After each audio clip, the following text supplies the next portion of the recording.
All right, we are going to cover the safeties now. And look, this is not a very deep safety draft. And again, we talked about the linebackers and maybe teams aren't valuing them as high as they should. But I think the other problem with the safeties, besides that it feels like safeties are just not valued as much as they used to be, is that you have so many guys out there that you can sign a free agency still. I mean, Justin Simmons is still out there. Jamal Yeah. Adams is still out there. So what is your take on the safeties? I guess we'll start with Tyler Nubin from Minnesota. Yeah, Tyler Nubin is a fringe guy that could potentially go late first, but I think just because of positional value, he'll go in the second. I think a team that makes a lot of sense to me, and he's probably the best ball hawking safety. He just has an act for to find the ball. And Brees, one thing you'll find out about the safety group, there's a lot of guys that can play in the box, a couple guys that can play half field safety, but there's only a few that can play both.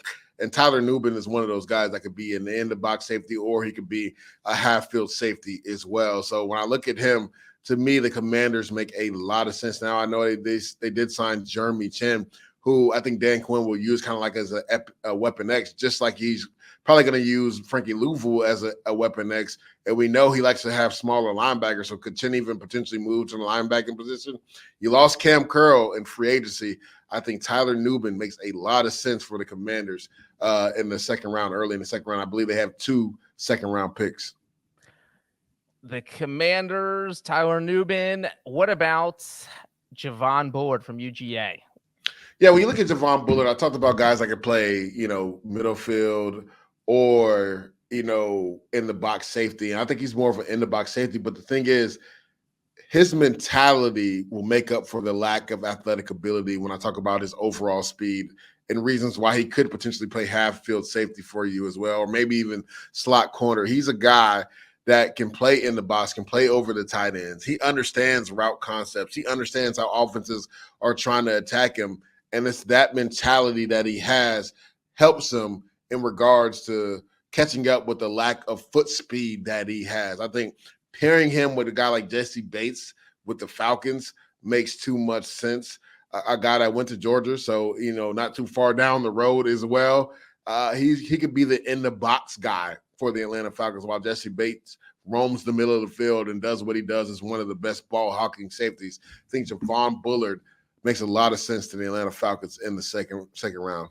Now, there aren't a ton of highly rated safeties, really first-round safeties out there. It'll be surprising if we see any. What teams do you think will look to target safeties? Obviously, you mentioned the Commanders, the Falcons. I think we could probably throw the Bills in there. They lost a couple safeties. Anybody else you think we should look for that could go safety hunting in the second or third round? Tennessee Titans could potentially look for a safety position. I think in the third round, the Jets, it's an underrated need for them. And to me, Brees, it's not even underrated because when you look at their roster currently constructed, right, they lost Whitehead. He went back to the Tampa Bay Buccaneers. Ashton Davis, who was their third safety, is still a free agent right now. If you look at their roster right now, they only have Chuck Clark, who's coming off a major knee injury, and Tony Adams. So a guy that I really like, and I've mocked to them, Cole Bishop. In the third round from Utah makes a lot of sense. Love the way that he plays with a lot of effort. He's a guy that's more of an in-the-box safety guy, but has the athletic ability that if you need him to play half-field safety, he can, right? Does a really good job in zone coverage, especially in the flat and down the seam. And the thing that I love about him, he's a sure tackler, Brees. Like you rarely see him miss any tackles. And then an underrated part of his game is blitzing. He can get to the quarterback, and Jeff Ulbrich is known to either send a slot corner or a safety from time to time to get after the quarterback when he decides to blitz. Doesn't have to do it a lot because they have a really good defensive line, but when he wants to switch it up, I think Cole Bishop with that skill set is an underrated guy that I think could go in the third round to the Jets. And Deuce is saying that live from the Jets facility. Do not forget that. Maybe a little inside information.